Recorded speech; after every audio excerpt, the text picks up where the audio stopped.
Hello, everybody. Just this one here. All right. Welcome to another IELTS journey with Fabi, where we talk about everything and anything IELTS test. For those of you who don't know me, my name is Fabi. I am an IELTS expert here in Brisbane, Australia, and I help people prove their English level so they can have opportunities abroad. What kind of opportunities can you get abroad? You can study abroad, work abroad, live abroad, do so many things abroad. And it does not matter what you want to do abroad. What do you need? The IELTS test. Always, always, always, always, always. All right, guys. So you can tell me where you're watching me from. I love to know where you guys are watching me from. All right, good. Let's get started. So, what we're going to talk about today is something that sometimes doesn't make a lot of sense to a lot of people, and sometimes doesn't make sense any to me. Okay. Why smart students, people with good English, are failing the IELTS test? Why? Why do you think this is happening, guys? Why? We're going to talk about this today, okay? And most importantly, also, we will talk about some of the things that people say is good, but it's not. Okay, so some of the things that maybe you hear someone saying, or someone will tell you, and you go, oh, this is the truth. And actually, it is not. All right. So someone's watching from Mexico City. Hello.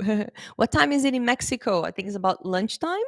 Here in Australia, it's already Tuesday morning.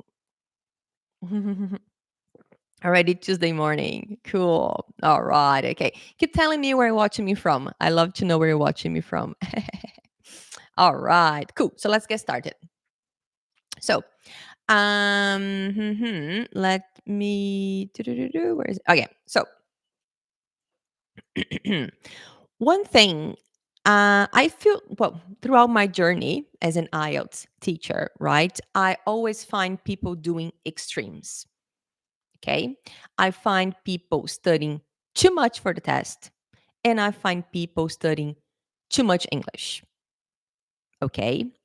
And that's what we're going to talk about today a little bit. Okay. Oh, yeah. It's okay. Around 2 p.m. in Mexico. Yeah. Cool. Lunchtime. No, after lunch. All right. Cool. So, um, do you believe that just knowing English, just studying English is enough to pass the IELTS test, guys? What do you think? Is it or is it not? Mm-mm-mm. No. And if you have been with me for a while, you know I have shared some cases where people had perfect English and they still could not get a high score on the IELTS test. Okay, guys. So just because your English is advanced, you might not be able to get your score. Okay, because what do you need? Who can tell me what you need? What do you need?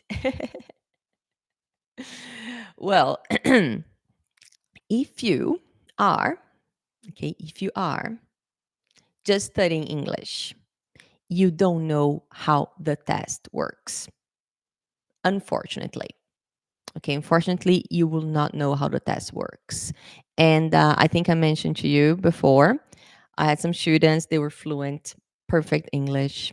When it came down to do the test, they couldn't do it, and especially speaking and writing. Especially speaking and writing.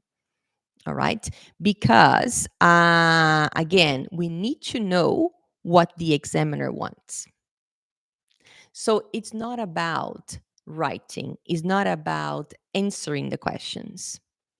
Okay. It's about doing it in a way that you will do what? That you will impress the examiner. Okay. So a lot of people say, oh, that's not right. That's not how I should write. It's not like this. It's not like that.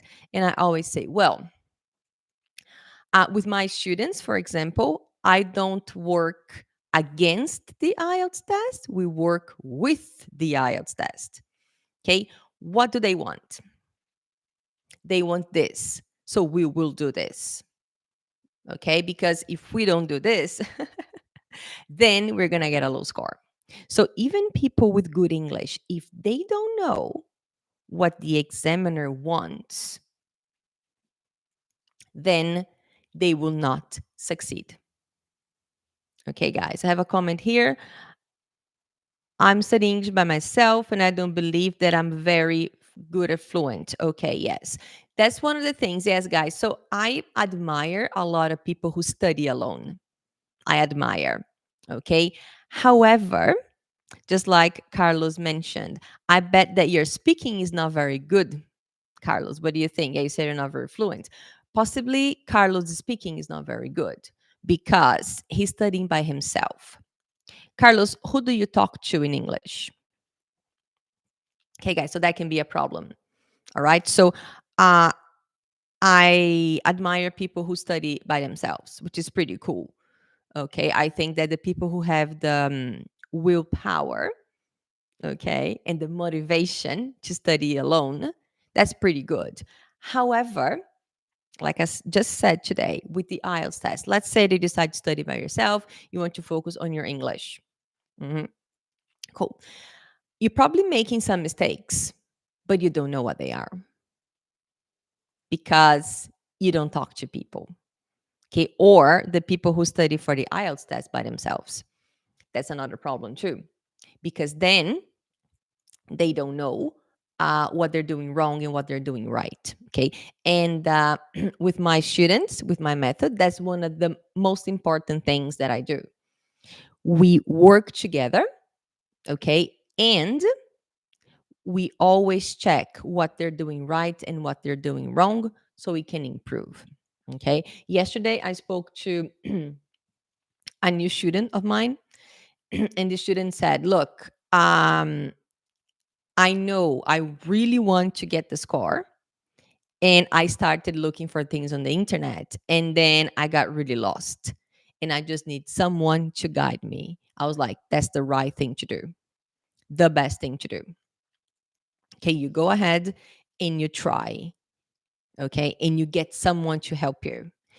The main thing is when you have someone helping you, okay, guys, when you have someone helping you, the most important thing is that you will get there faster and with less stress than if you do it alone.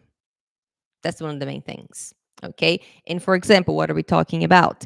People who just try to improve their English to get the score.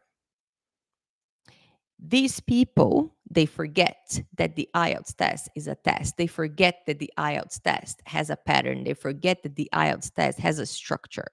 And when you have a structure, it's much easier. Much, much easier to do.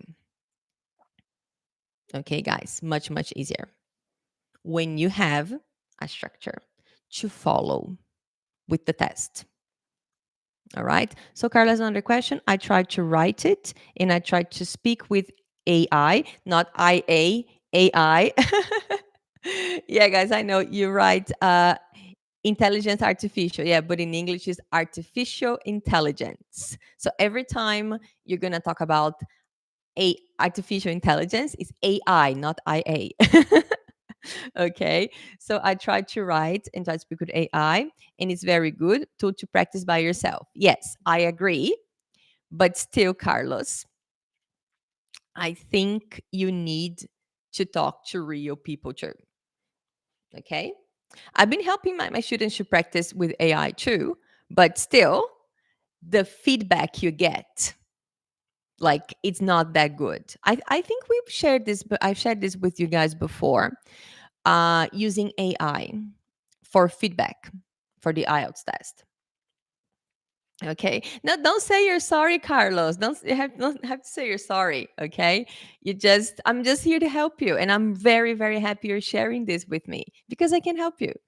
Yeah, guys. Yeah. And guys, feel free to share. Okay. I'm here to help.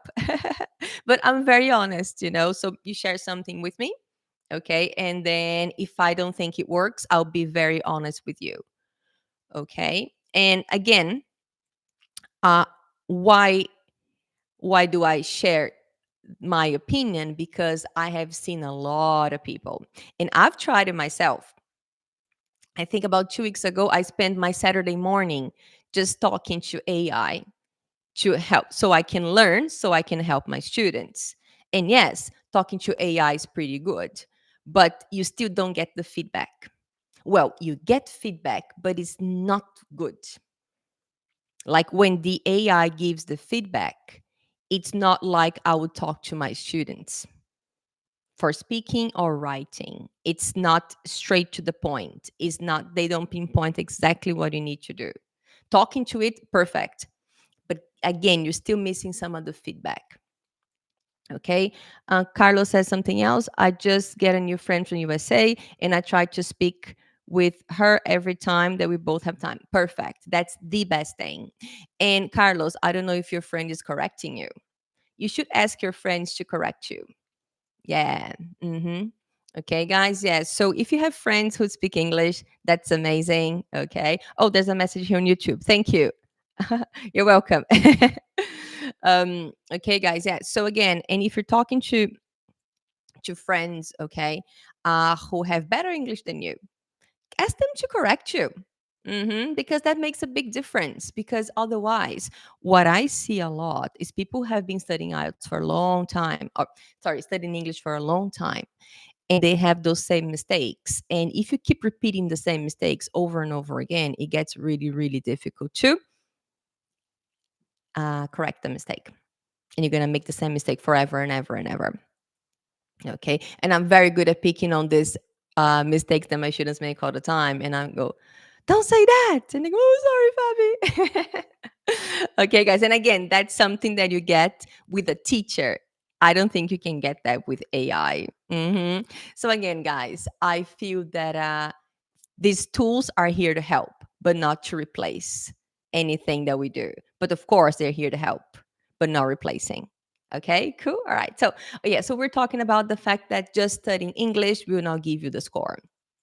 Okay, we do have to study for the IELTS too. All right, cool. One more thing I want to share. All right, okay, yeah. Um, so we're talking about, oh, if you just improve your English, you will get your score. No, that's not how it happens, unfortunately. Okay.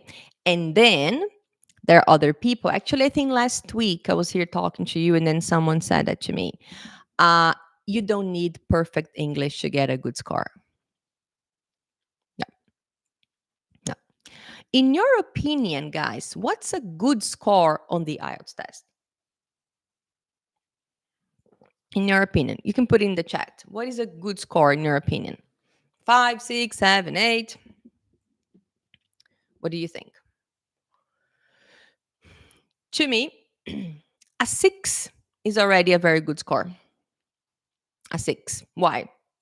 Well, with a 5, people here in Australia, with a 5, you can apply for your sponsor. That's pretty good.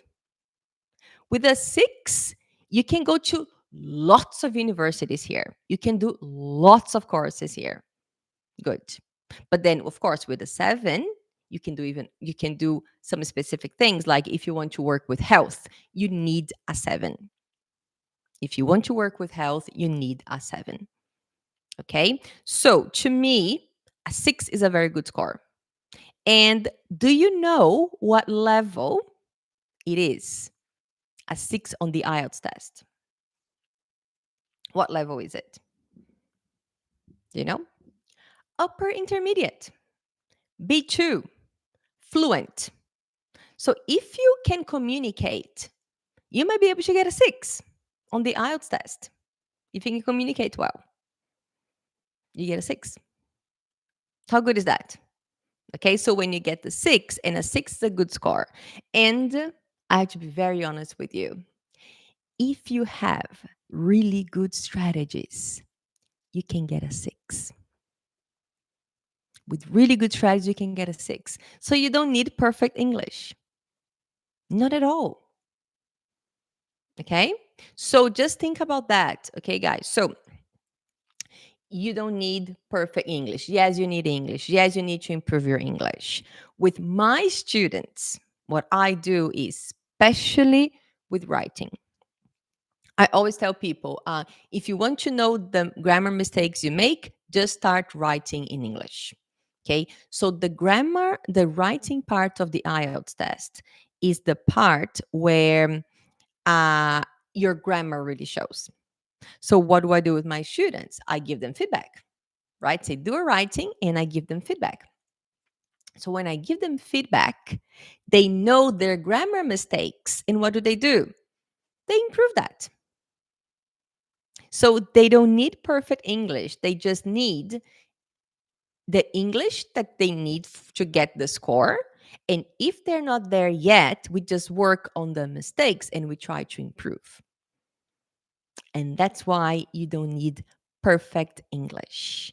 And again, did you know that the examiner will be happy with you if you just try to use something different?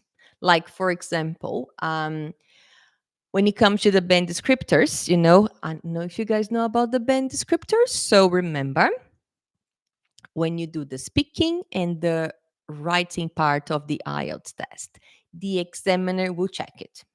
And the examiner has a table of things to look for. Okay, so there are 4 things. So task achievement, cohesion, grammar, and vocabulary for writing. And then for speaking, they have fluency, they have pronunciation, they have grammar and vocabulary. So the examiner knows exactly what to look for. Oh, if this person is doing this with grammar, it's a 6. If this person is doing this with vocabulary, it's a 7. So the examiner knows that. Okay, they will listen to you and they will check it and they will give you the score. Okay, and in one of those sections there, okay, it says that if you try something unusual, it's actually positive, even if you make a mistake. If you try something unusual when it comes to grammar, let's say, and you do it correctly, perfect. But even if you don't, but you tried, maybe the examiner will be happy with you and you can get a higher score. As I said before, you don't need perfect English. Doesn't have to be perfect. Unless, of course, you need an 8 or a 9. Who needs an 8? I didn't. When I did my test, I needed 4.5. All right, guys. So, yeah. So, again, you don't need perfect English. All right. What do you need? You need to know the score you need. And then you need to check, what is it? Who am I when it comes to the band descriptors? Okay, so one thing you can do, you can go online and you can go to Google and you can write IELTS writing band descriptors, or you can write um, IELTS speaking band descriptors, and make sure you get the updated one. There are 2 versions. One version is quite old, and I think the most recent one is from 2023. I think is May 2023. Make sure you get the updated one. All right. So there was a comment here. That's why in USA many teachers send these students to write a lot of documents, right? Sorry, I didn't understand your question, Carlos. That's why in USA many teachers send to his students to write a lot of documents. I didn't understand your questions. You mean that that teachers ask students to write more? Is that what you said? Can you clarify, please, so I can help you? Cool, thank you. All right. So again, you don't need perfect English. All right, guys? Goody, goody, goody, goody. One more thing. All right. This is a very common one. Oh my God. And I think this one is the hardest one for you. This is the hardest one for you. Overstudying with random and free content. So, overstudying is already a problem, in my opinion.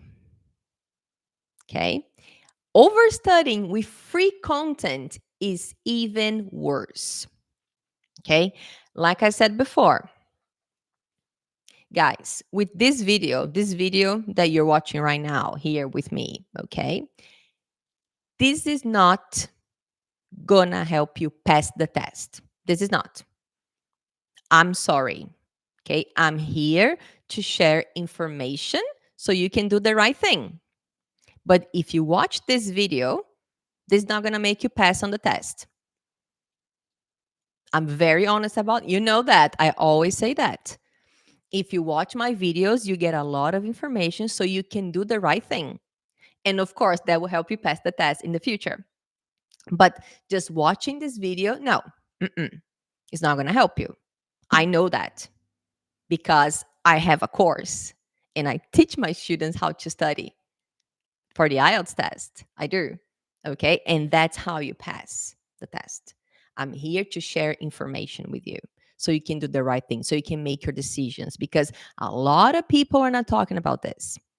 A lot of people say, study, study, study, go, go, go. I don't say that to my students. Never.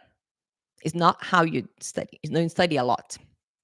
My students, they study every day, but they don't study a lot. They study the right way. Okay. So, one thing that I see all the time, for example, yesterday, again, because I spoke to a new student yesterday, 101, and he said to me, he said, I'm doing I'm doing listening tests on YouTube. And I said, he's like, well, I'm studying. I said, look, where is this listening from? He said, I don't know. From YouTube. I said, which channel? He said, I don't remember. And I said, look, the problem with doing tests from the internet is that some of these tests are not authentic.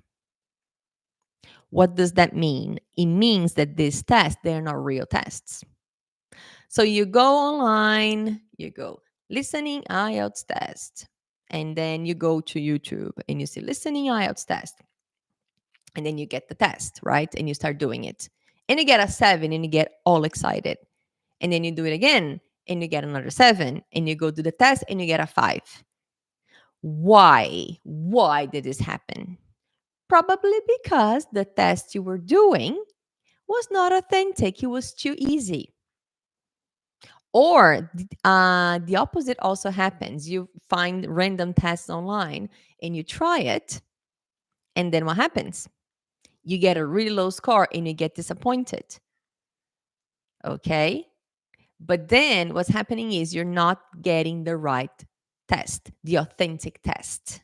That's the problem. Okay, guys. So that's one mistake you all make. I know that.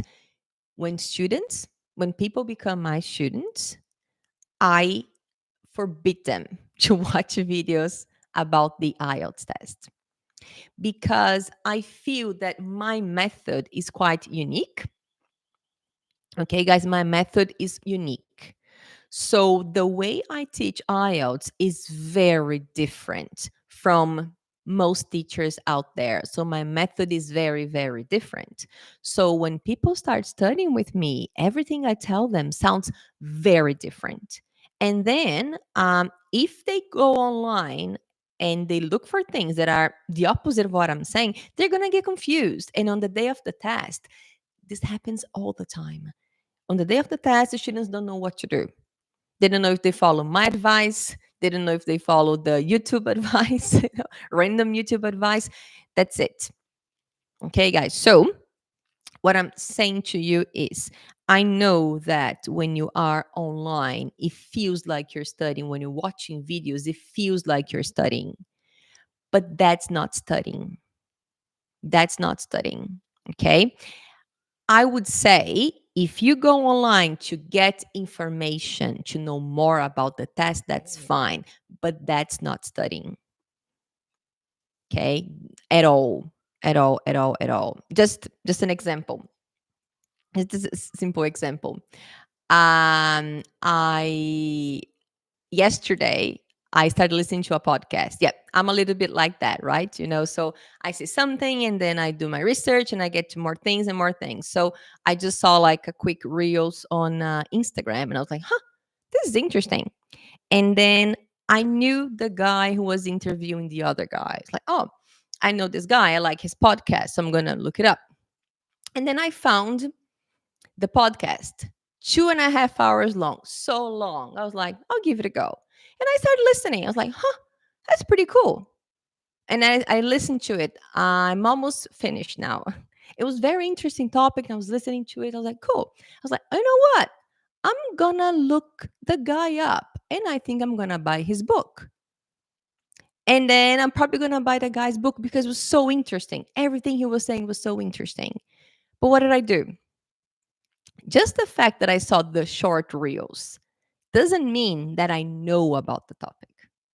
What did I do? I went to the source. I went to the long thing, like, oh, this is interesting. And then I started watching it. I'm like, oh, cool. So I learned more about the topic. And now I really want to learn about the topic. So what am I going to do? I'm going to go to the book. But just by watching one or two reels, that does not mean that I will learn about the topic. That gave me information so I could go after it later. And guys, this is what this is here. I'm giving you information so you can go after things. And then you do it. Okay? I'm here to guide you on where to start, where to go. However, okay, if you really want to study, you have to go to my course. You have to join me in my course, and I can guide you step by step and tell you everything you have to do. Okay? Like in my course now, just on Sunday, I checked in with the students because we didn't have a live lesson this week. It's like, so what are you going to do, guys? Oh, I'm going to do reading. Oh, I'm going to do grammar. Oh, I've done the listening, that kind of thing. Okay? Because I help them every step of the way. I do that for them. Okay? So, studying with random free content can be a problem.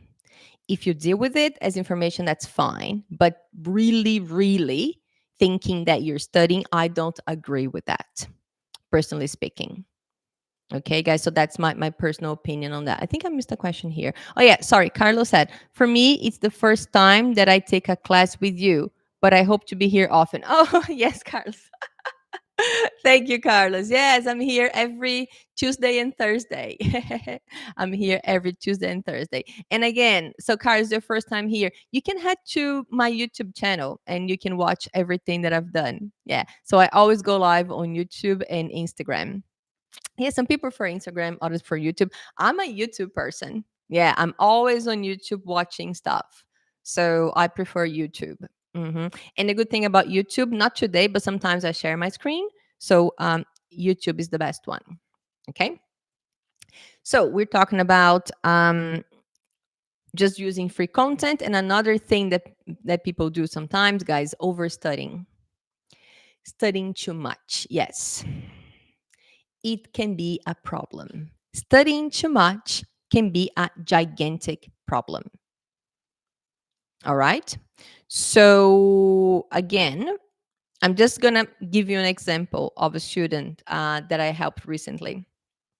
So, one of my students, he was saying how much he has improved. So, he went from a 5.5 in listening to a 7.5, almost 8 in like 3 weeks in listening and reading. Yeah, that was listening and reading. And then one of the students was sharing, oh my God, I feel like I'm always getting the same score. I never improve. And then he was like, I can tell you what I did.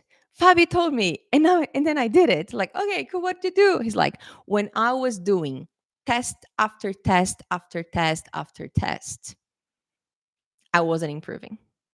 But Fabi told me to take a break, do a test, revise, analyze, take a break, and do it again.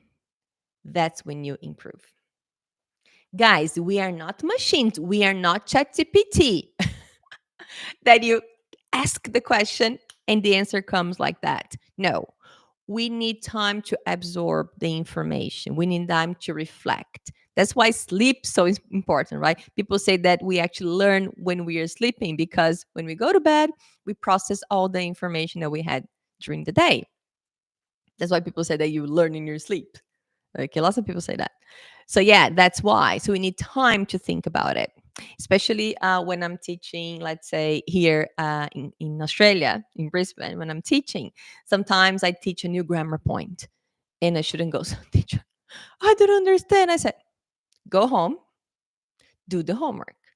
If you still have questions tomorrow, you can ask me. And they go, okay, okay, okay. And they come back next day. I understand now. I was like, yes. Sometimes you just need time. But if you keep doing test after test after test, you are not going to improve, guys. That's a myth. Yes, you have to study, but you can't study too much. Never, ever, ever. Okay. And then Carlos said, I can be here on Thursday. I have to work. Oh no, Carlos. You can just watch later then. I don't know if you're following me on YouTube. Okay. So yeah, guys, remember Fabi English on YouTube. So everything, all the lives are there for the past, I don't know, 2, 3 years. They're all there. All right. Okay, guys. So just a quick recap here. Oh my God, my mouse. Yeah, cool. So we talked about studying English instead of studying for the test. That's a big, big mistake. You should be doing both. I think you should start studying for the test first and then you start studying English. Okay. Actually, in my course, we do both at the same time. Cool. Then believing you need perfect English. You don't need perfect English to get the score you need. You don't. You need good English. Actually, you need the level of English to get the score you need. So you need to know the score you need. All right. But you don't need perfect English. That's for sure. It doesn't need to be perfect. And studying random content online. Bad idea. Bad idea. Okay. And also overstudying. Also, terrible idea. All right. Goody, goody. Okay. So I'm going to head out now. I'll be back on Thursday. Okay. And if you missed this, if you want to watch this again, if you want to send it to someone, maybe we were here talking, you're like, oh my God, my friend needs to listen to this. So what do? Send it to your friend. All right. Okay. So I'm going to head out and I will be back on Thursday. All right. Bye.